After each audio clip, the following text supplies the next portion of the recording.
até 3 milhões de reais. Aqui, meu velho, você está comprando brinquedo.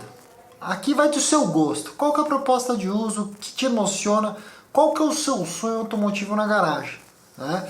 E esse compilado são dos carros que eu julgo ser o cardápio mais vasto, me baseando essencialmente em coisas que estão, pelo menos, disponíveis no mercado. Vamos parar de enrolar? Começar falando de Ferrari. Cara, eu acho o seguinte, entre 2 a 3 milhões de reais, você tem 3 grandes Ferraris que eu namoraria no conceito de brinquedão de final de semana. Primeiro, a 458 Itália. Segunda, a 458 Spider. Terceira, a 488 GTB. Vamos por partes, vamos falar de V8 aspirado. Como eu disse para vocês, até 2 milhões de reais, talvez você tenha a sua porta de acesso ao que seria a 458 Itália. Mas são carros que, na minha humilde opinião, baseado no que eu tenho visto lá no Car Chase, são carros que já têm uma história pregressa, já tem alguns detalhes, já é carro com muitos retoques de pintura e o pessoal tende a ser muito exigente com um carro desse perfil, carro com uma quilometragem considerada por muitos um pouco avantajada ou provavelmente com um túnelzinho do tempo. Sim, meus amigos, é mais normal do que vocês imaginam. Mas a questão da 458, meus irmãos, é que não é um fenômeno exclusivo Brasil, a majoração de preços que esse carro sofreu. No mundo inteiro, ela tem sido a Ferrari mais normal, moderna, desejada. E por que disso? É porque ela é considerada a última V8 aspirada, mas ao mesmo tempo é a primeira Ferrari desse perfil que é facilmente utilizável. É um carro que tem uma posição de dirigir legal, uma boa cabine, um bom pé direito, ou seja, ela atende muito bem até pessoas um pouco mais altas. É a Ferrari que adota o câmbio de dupla embreagem. Claro, foi inaugurado na Califórnia, mas aquele tripézinho California F12 e 458 são as 3 primeiras que utilizam a caixa de dupla embreagem Tag-Trag, que traz por si só um jeito muito mais coringa de usar o carro, ou seja, quando você precisa do carro como um veículo de passeio, acordou cedo, vai sair da rampa da garagem, ela vai funcionar bem, você não precisa se preocupar com dar aquela aquecidinha no câmbio para ela acoplar direitinho, não, velho. Funciona como dupla embreagem como qualquer outro, inclusive é essencialmente o mesmo hardware de câmbio que vai para o Mercedes SLS. E o ponto é esse, você não precisa mais ter medo de pegar um trânsito pesado, um congestionamento, né? Tem um probleminha lá no Getrag que a gente sabe, que é existem 2 anéis retentores entre a parte do câmbio e as embreagens, que naturalmente aquilo ali perde vedação e pode misturar. Hoje já tem solução aí aftermarket para o problema, mas a recomendação é ficar atento com a troca dos fluidos desse câmbio, fazer elas mais frequentemente. Mas é um carro altamente robusto, tá? Para não dizer que não há problema, as 458, meus amigos, tem que prestar muita atenção com o jogo de amortecedores dianteiros do carro, tá? A Ferrari migrou na direção do conjunto da Öhlins aqui e é conhecido notoriamente por vazar mais cedo, né? Coisa que não acontece com frequência nas 430, nas 360. 450 fechado, eu acho que você vai conseguir fazer um bom negócio num carro muito bom, estourando ali até seus 2.300, 2.400, tá? E aí temos as Spiders, que no caso da 458 é muito interessante, porque aqui a Ferrari já adota o teto retrátil rígido, que na realidade não é nem um pouco mais pesado que o teto lona, é mais rápido de mecanismo, e não tem aquele problema, né, que quem teve Ferrari com a capota de lona mais antiga sabe quanto custa para repor aquele tecido. Ou você bota um aftermarket que não é tão bom quanto o original, ou a Ferrari só vai te vender o mecanismo completo. E nesse conjunto da obra, o fato dela ser um teto rígido permite que ela seja um 2 em 1. Claro, ela não tem a mesma rigidez, a mesma dirigibilidade no limite da tocada, quanto a versão completamente fechada. Mas, meu amigo, se você está comprando uma 458 preocupado exatamente com isso, com a rigidez torcional da carroceria, você está comprando o carro errado. Você compra ela porque ela tem um V8 aspirado, ela tem uma baita experiência, é um carro muito fácil e versátil de utilizar. Só toma cuidado com um carro que não tem lift system, tem alguns dos Brasil aí, é meio traiçoeiro de usar mesmo. E é um puta de um carrão, é divertidíssimo, cerca de 570 cavalos, né, nenhum vocabulário, um carro de 570 cavalos, V8 aspirado vai ser um carro lerdo, tá? O câmbio, a calibragem do Getrag é sensacional na Ferrari, nada a ver com a calibragem que você encontra na SLS, então, bicho, amo, adoro de paixão, né? Mas se pra você o conceito de pagar 2.7, 2.8, quase 3 milhões numa 458 Spider, muito legal, você também está numa zona de ataque de comprar as primeiras 488 GTBs, né, que é o carro que sucedeu a Itália lá em 2016. é a Ferrari cedendo às tendências do mercado. Então nós temos um motor downsize em 3.9 V8 com um par de caracóis que na 488 rende 670 cavalos, tem um torque acima dos 70 kgfm, o que é cerca de 20 a mais do que a 458, ou seja, sensação de grudar no banco de puxada é sem sombra de dúvidas o que você vai ter na 488. Como um carro de performance, de torque, eu acho que ela não concorre de performance com carros que têm essa proposta. Né? A Ferrari ela tem o jeito dela de fazer as coisas. Eu acho que ninguém nunca comprou a Ferrari preocupado essencialmente dela ser o carro mais rápido da balada. Compra pela experiência, pela sensação, e eu acho que nesse aspecto, não que seja um carro ruim, eu me encantei com a 488, mas eu não acho que a experiência dela é tão legal, porque eu gosto no automóvel, porque eu espero de uma Ferrari, quanto a 458. Não é à toa que, mesmo lá fora, as primeiras 488 custam o mesmo preço, por exemplo, de uma 458 Spider ou de uma 458 fechada 2014 e 15. Entenderam? Aí, obviamente, a gente entra no mundo do universo Porsche. E aqui na vizinhança de 2 a 3 milhões, seu produto divide-se em essencialmente 3. Todos são GT3. O primeiro deles, a ferramenta de pista máxima que você vai encontrar, que é o GT3 RS da geração 991. Mais próximo dos 2 milhões, os primeiros 991 Mark I, certo? Mais próximo dos 2 milhões e meio, o 991 Mark II. E aí, cara, você entrou no âmbito do ferramenta de pista. Claro, né, essa guinada a partir do 991 que a Porsche fez com esse produto foi mirando torná-lo mais democrático, atender um público consumidor maior. Né? A adoção do câmbio PDK em larga escala nesses produtos mais hardcore foi uma decisão da Porsche pensando em performance, mas também permitiu para aquele tiozinho que tinha medo da embreagem pesada, difícil de usar, que não sabe engatar, também pudesse ter um GT3 RS como um mero flexing right, né? Aparecer para os outros.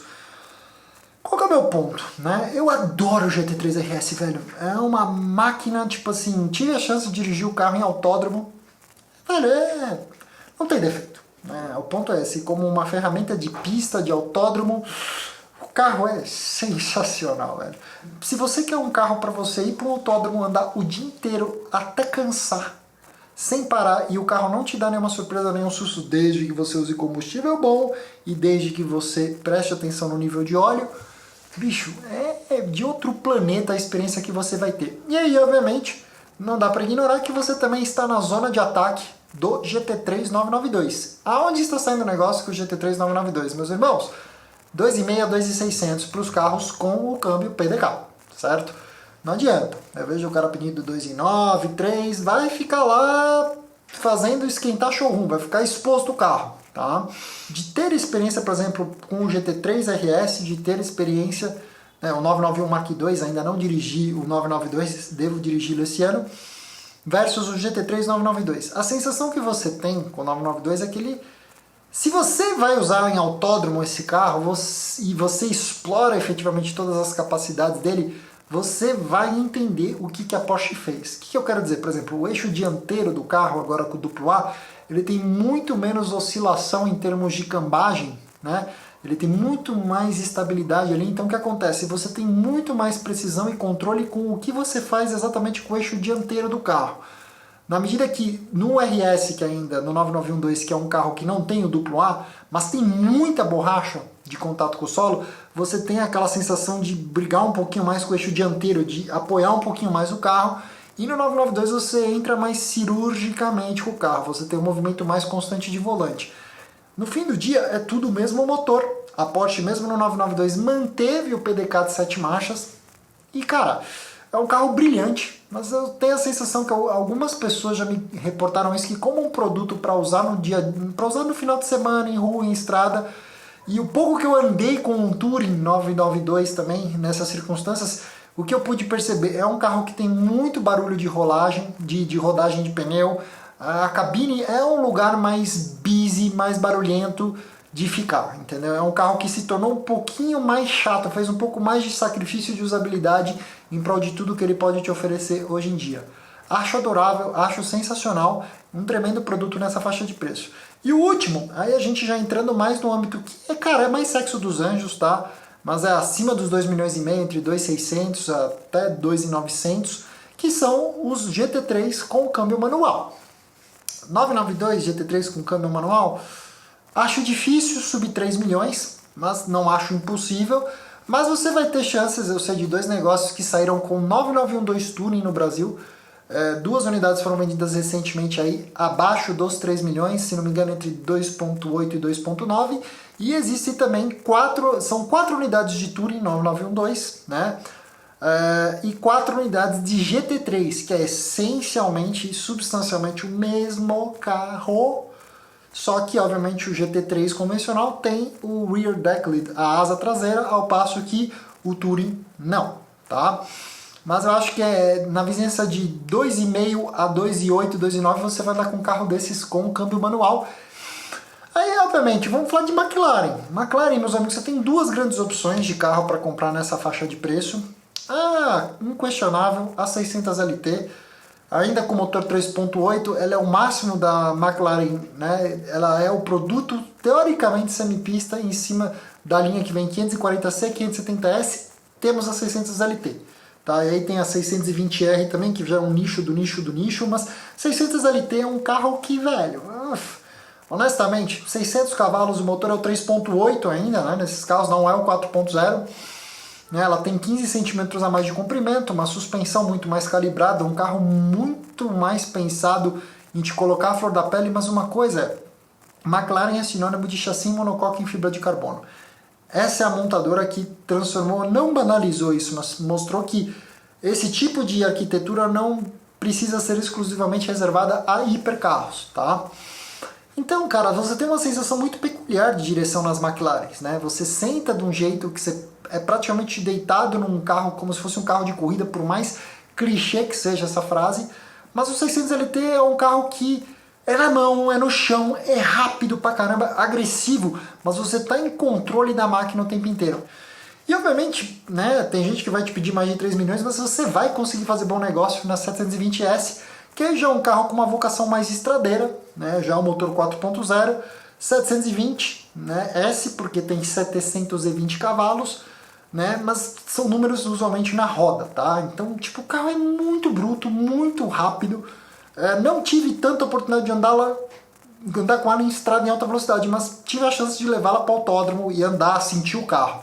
O que eu notei, né, parecia meio que um pouco de peixe fora d'água, muito rápida, muito forte, mas você sobe no acelerador, a frente levanta, você pisa no freio, ela mergulha. É um carro que você nota que é muito rápido, mas não é um carro que você tá... A sensação assim, por exemplo, 600 LT parece que você está no controle de para-choque a para-choque. A 720S não, ela já é um foguete, já é pensada em muito mais linha reta, em ter menos pressão aerodinâmica, em vencer altas velocidades. Não é à toa que é considerada por muitos um matador de hipercarros a 720S. Acho legal, mas acho que ela tem um aspecto de insanidade um pouco rápido demais para um carro de rua. Loucura da minha parte? Talvez, estou ficando velho.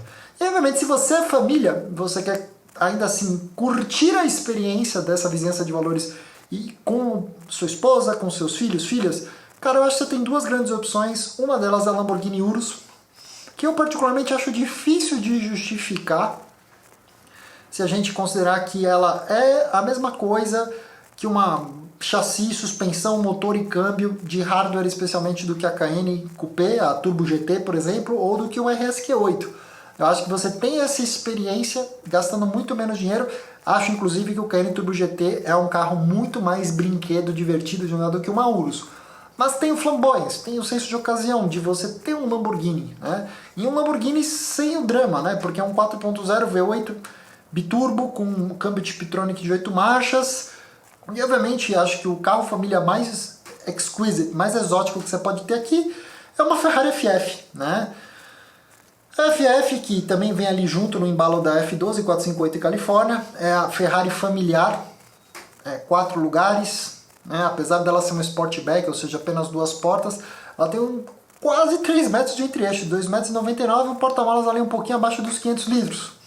Mas você leva essencialmente um motor que é a mesma família de motor que está na F12, aquele V12 glorioso Ferrari, com 660 cavalos e 69,6 kg de torque na FF. Ela é um pouquinho mais capada do que seria uma F12, né?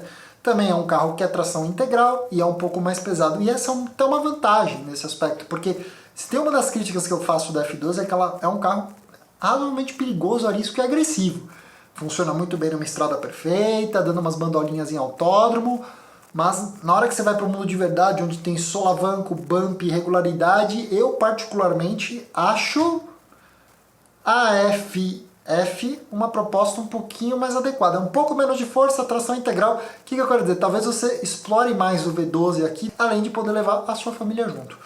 Meus amigos, esses carros são carros assim, você atingiu o céu, você está na dúvida, aqui é muito mais uma questão pessoal, e se você quer ajuda para comprar qualquer carro desse perfil, como a gente assessorou um número incontável de clientes nos últimos anos nessa proposta, entre em contato conosco, entender preços, condições, o que olhar, o que fazer num negócio desse valor. Certo? É só procurar a gente lá no Cartchase. Meus amigos, se vocês gostaram do vídeo, deixa um like. Se vocês conheceram o canal agora, inscreva-se, ative a notificação no sininho.